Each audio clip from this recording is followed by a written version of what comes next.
जय हिंद मेरे प्यारे साथियों। आज के इस लेक्चर में हम लोग क्वेश्चन नंबर दूसरे का गए देखेंगे, ठीक है। और अगले लेक्चर में इस क्वेश्चन को हम लोग नहीं पढ़ पाए थे क्योंकि लाइट चली गई थी। तो इस क्वेश्चन में थोड़ा सा बस समझ लो, ठीक है, बस थोड़ा सा समझ लोगे तो इसको लगा लोगे। ज़्यादा बड़ा नहीं है, 4 नंबर का आता था पहले और इस बार नहीं आएगा, ठीक है। इस बार नहीं आएगा, शायद आ भी जाए, ठीक है, शायद आ भी जाए। सिलेबस से निकाल दिया गया है लेकिन फिर भी हम लोग पढ़ेंगे, ठीक है। ज़्यादा कठिन नहीं है, समझे रहोगे तो लगा लोगे। यदि आ गया तो दिया है कि त्रिभुज ABC बनाइए, ठीक है। एक त्रिभुज बनाना है ABC जिसमें BC जो है 6 सेंटीमीटर का है। तो पहले एक BC एक रेखा खींच लेते हैं 6 सेंटीमीटर का, ठीक है। BC रेखा खींच लेते हैं कितने मीटर का? 6 सेंटीमीटर का एक BC रेखा खींच लो, ठीक है। BC रेखा हमने 6 सेंटीमीटर का खींच लिया। यह B हो गया तो यह C हो गया, ठीक है, जो कि 6 सेंटीमीटर का है, ठीक है, 6 सेंटीमीटर का है। और आगे कह रहा है कि AB 4.5 है, ठीक है। AB जो रेखा है 4.5 है और कोण कितना का बन रहा है? B कोण जो है मेरा कितना का है खुशी? 60 अंश का है। बहुत मस्त क्वेश्चन है, थोड़ा सा इस पर ध्यान देना है कि जो B कोण है 60 अंश बनाकर, ठीक है, तब AB दिखाएंगे 4.5 रेखा, ठीक है। जो यह रेखा खींचेंगे, ठीक है, 4.5 के, यह अपने तरफ से मत खींचना, ठीक है। सबसे पहले इसको केंद्र मानकर, ठीक है, सबसे पहले इसको केंद्र मानकर एक हम क्या करेंगे, चाप काटेंगे। और यह कितना अंश का कोण बनाता है? पहले पे 60 अंश का, दूसरे पे 180, सॉरी 120, और दोनों का आधा करते हैं तो 90 हो जाता है ना। तो हमको यही मिल गया, यही पहला मिल गया। तो हम क्या करेंगे, चाप के द्वारा यह काम करना है। यह काम करने आता है कि नहीं आता है? आता है ना। तो हम केंद्र पर रखेंगे, एक चाप घुमा लेंगे और नुकीला वाला भाग यहाँ पर रख के उसी चाप से, ठीक है, जितना मन करे उतना कम बेसी कर लेना। लेकिन ठीक है, यह तो काम कर लिए, उसके बाद से जितना मन करे उतना कम बेसी कर लेना। पुनः उसके बाद से उसको जब एक बार सेट कर लिए तो उसको दोबारा हटाना नहीं है, उसी लंबाई से काटना है। तो हाई मेरा कितना हो गया, ऐसे मिला देंगे। यह 60 अंश का कोण बन गया, ठीक है, 60 अंश का कोण बन गया, 60 अंश का कोण बन गया। और रेखा खींच देते हैं थोड़ा सा और बड़ा, 4.5 है ना, तो 4.5 तुम लोग खींचना। यह रेखा जो है 4.5 है, इतना बात हो जाएगा। अब यह नहीं देखना है कि ये वाला रेखा कितना होगा, ठीक है, ये वाला रेखा कितना होगा। इस वाले पॉइंट को मिला देंगे और जितना भी होगा वह पता चल जाएगा आपके स्केल के माध्यम से, ठीक है। यह बिंदु ये हो गया। इतना बात समझ में आया है? बस अभी चित्र बनाए हैं, अब आगे चलते हैं। हो तो फिर एक दूसरे त्रिभुज की रचना करना है, यानी कि इसी त्रिभुजों से एक और त्रिभुज की रचना करना है, ठीक है। एक त्रिभुज की रचना कीजिए जिसकी भुजा ABC की संगत भुजा 3/4 गुनी होगी। क्या बोला है? गुना किसका? 3/4 का। बहुत बड़ा, यहाँ पर थोड़ा सा बस समझना, इसको बना लोगे उम्मीद करते हैं। लेकिन इस पर देखना, गुना वाला पे, ठीक है, गुना वाला फोकस रहे। यदि मेरा हर बड़ा रहेगा, क्या रहेगा?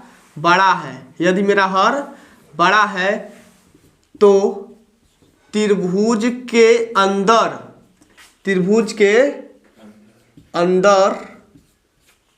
त्रिभुज बने, एक मिनट,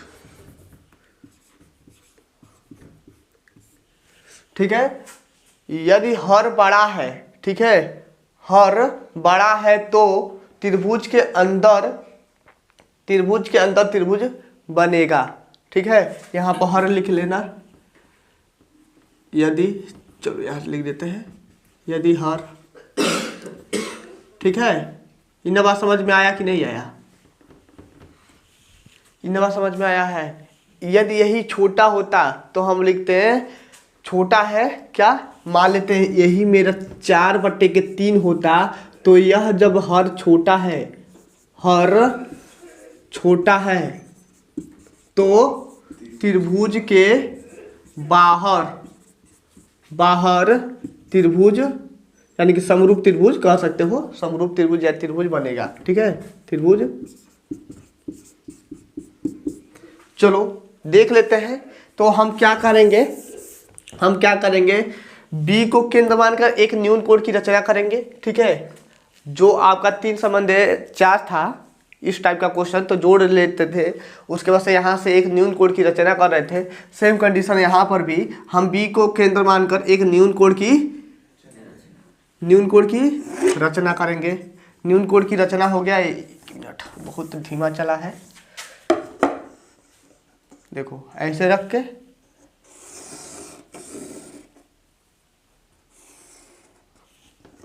ठीक है, एक न्यून कोण की रचना किया और इसको हम x मान लेते हैं।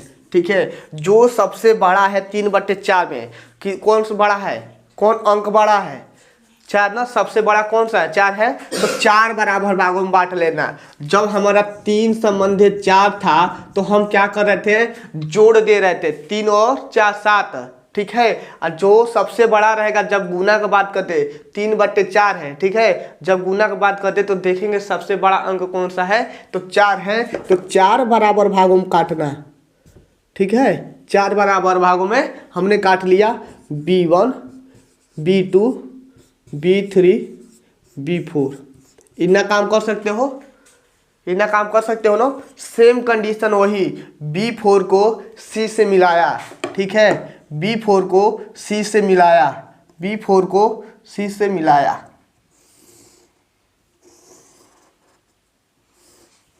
मिला दिया। इसमें डालोगे कलर, इतना हो गया। इतना हुआ कि नहीं हुआ, यहाँ पे देखो, यहाँ पे खुद यहाँ पे देखो, इतना हो गया। अब इसी के समांतर, ठीक है, इसी के समांतर क्या है आपका, 3 है ना। अब 3 की बात किया है ना, 4/3 है ना। अब 3 की बात किया है, 4 तो हो गया, 3 बाकी है। अब 3, ठीक है, B4 C के समांतर हम इस रेखा को खींचेंगे। तो हमें नहीं पता कि वह समांतर होगा कि नहीं होगा, तो यहाँ पर, ठीक है, यहाँ पर केंद्र रख के नोकीला वाला भाग प्रकार का यहाँ पर रख कर एक चाप काट लेना। ठीक है, एक चाप काट लेना। पुनः यहाँ पर केंद्र, ठीक है, 3 की बात किया है तो B3 हो गया, यहाँ पर रख कर एक चाप काट लेना और इस चाप की लंबाई को माप लेना। ठीक है, इस चाप की लंबाई को माप लेना और इस चाप की लंबाई को माप लेना। जहाँ पर काटा उसको मिला देना और क्या करना, इसके समांतर खींचना है ना। ऐसा करो, मतलब कि समांतर लगे।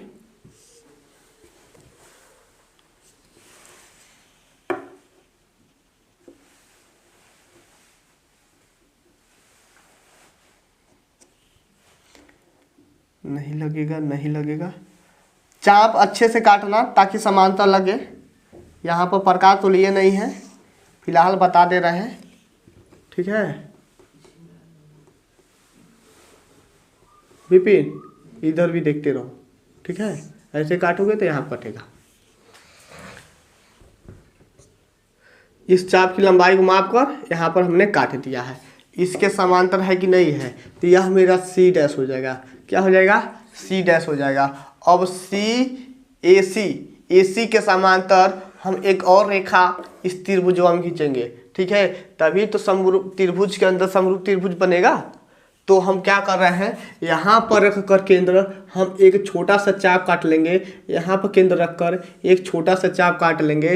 इस चाप की लंबाइया को हम ऐसे नाप कर, ठीक है, ऐसे नाप कर यहाँ पर ला कर काट देंगे। ठीक है, तो काट दिए तो बन भी गया।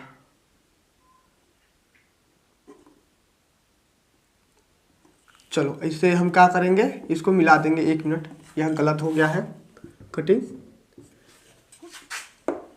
नाप कर काटना, ठीक है, बस हम हिंट कर रहे हैं समझाने का।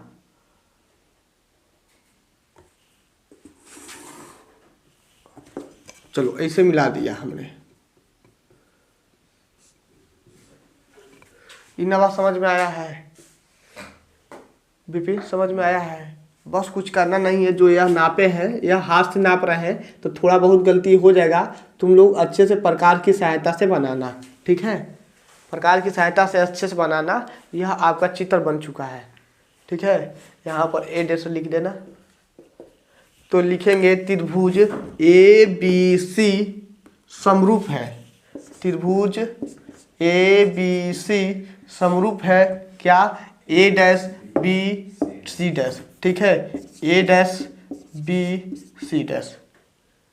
यही हमें निगमन करना था, यही हमें सिद्ध करना था। हो चुका। इसके बारे में तुम लोग लिख सकते हो। सर्वप्रथम हमने एक रेखा 6 सेंटीमीटर का खींचा, बी को केंद्र मानकर 60 अंश का कोण बनाकर, ठीक है, 60 अंश का चाप काटा। उसके बाद से 4.5 सेंटीमीटर का एक ए बी रेखा खींचा, ठीक है? ए बी रेखा खींचा और लिख देंगे ए सी को मिलाया। उसके बाद से तीसरे चरण में लिख लेना, तीसरे लाइन में कि बी को केंद्र मानकर एक न्यून कोण की रचना किया, ठीक है?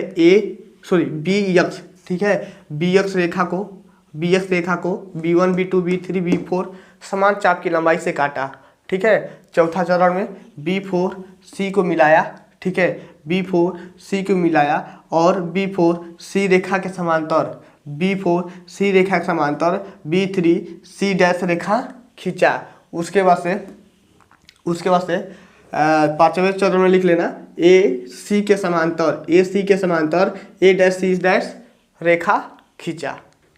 ऐसे लिख सकते हो ना, जो कि चित्र से स्पष्ट है। बस इतना ही लिखना है। बहुत ही very very most important question था। यदि नहीं हटा होता तब क्या पता आ भी जाए, ठीक है? तो इसीलिए हम इसको बता दिए हैं। 4 नंबर का क्वेश्चन था। अब रह गया मेरा यहाँ समांतर माध्य और माध्यक का जो क्वेश्चन है, इसको यहाँ पर नहीं बताएंगे, ठीक है? आज के लिए बस एक ही क्वेश्चन इसको लेकर आए थे, ठीक है? इस वीडियो में मात्र एक ही क्वेश्चन था। इसके आगे अब हम लोग 23 नंबर क्वेश्चन को देखेंगे और उम्मीद करते हैं यह आपको समझ में आ गया होगा। इसको अलग से वीडियो बनाए हैं इसलिए इसका कि आपको ज़्यादा यदि नहीं पढ़ना है तो छोड़ दो, लेकिन हम तो यही कहेंगे कि इसको पढ़ लो, क्या पता कि आ जाए, ठीक है? तो आ जाएगा तो पढ़े रहोगे तो लगा लोगे। तो चलिए आज के लिए बस इतना ही। ओके बाय, जय हिंद साथियों।